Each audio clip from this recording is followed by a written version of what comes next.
Hello everybody and welcome to another Twilight Zone review. Today it is Season 4, Episode 3, Valley of the Shadow, written by Charles Beaumont and starring Ed Nelson as Philip Redfield and Natalie Trundy as Ellen Marshall. And this is a very good hour-long episode. Up until the end, I would have liked a different ending, but it's a solid episode overall. So I'll get right into it, as quite a bit happens in this episode. It's pretty action-packed. So we start with our main character, Philip, and he's driving along with his dog, and he is lost until he comes upon a sign for a town called Peaceful Valley. So Philip stops for gas as he's almost out because he's been driving around. And as he's about getting ready to leave, his dog chases a cat that a little girl has that's just sitting around. And the little girl uses a device to make the dog disappear. So Philip is obviously very upset about this, and after he leaves the gas station, he bangs on the front door of the father of the little girl, and he says, well, let me help you look for the dog. So the father pulls out some kind of device, the same thing that the little girl used to make the dog disappear, and the dog reappears. So now that Philip has the dog, he's supposed to leave, but instead he decides to explore the town. And he runs into a woman named Ellen at the hotel, who is our other main character. She will be important. And you can tell she's just very nervous and uneasy about him being there, as is everyone else in the town. They really don't want him there. So Philip finally is ready to leave, as he's obviously not welcome here, but his car hits something very mysterious and just crashes. We're not sure what yet. And the dog also appears to have passed away, which is very sad. And then some men come and talk to Philip, and they say you need to be checked out by someone. So he very reluctantly goes back. And one of the men we see uses a device, and now the dog is back alive. So this episode definitely has our interest pretty quickly. All this was pretty interesting, I felt. So we're taken to the next scene where Philip meets the mayor of the town. His name is Dorn, and two others, his associates. And they question him about just a lot of things, about what he knows, what he saw, about his personal background. And Philip is understandably getting annoyed about this, as he doesn't really know what's going on, and they're concerned that he is a reporter when they find this out, and that he might tell the story of the town, which they obviously want to keep secret. We're still not sure why, and the mayor explains that he raised some kind of invisible wall, and that's what the car crashed into. So, the mayor says if you want answers, come back soon. So Philip's annoyed, but not really having much choice right now, till he figures things out. He goes back to the hotel and tries to make a call, which of course doesn't go through. He once again runs into Ellen, and they just don't get along real well at this point, which will be important later in the episode. So now, really being upset, Philip goes back to the mayor, and the mayor tells him, you have to stay in this town, you can't leave. And Philip says, try and stop me from leaving. He hits one of the guys, which looked pretty realistic, I thought.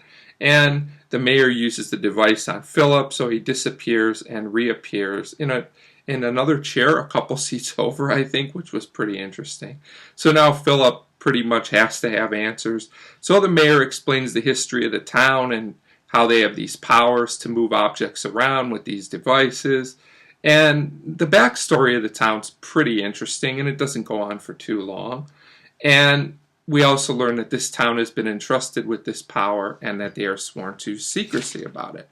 So we go to the second half of the episode, and Philip's still not really totally convinced, because who would be? So the three men say, we'll give you a demonstration.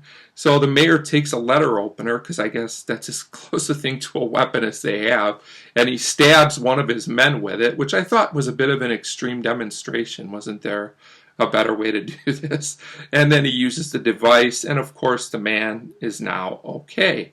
So they also take Philip to a thing called the duplicating machine, which will be important later. And they explain how the invisible wall works. And they also create some food for Philip, who's not hungry anymore. But the machine will be important at the end of the episode. So basically, the mayor explains that if this gets out, this secret, that people will misuse it and use it for bad. Philip, of course, argues the other side, that this kind of power could be used to help mankind. And they both make their arguments and their pleas both ways. And I can see both sides of the point to this argument. So basically, Philip is given an ultimatum which says we either have to get rid of you, execute you, or you have to stay here.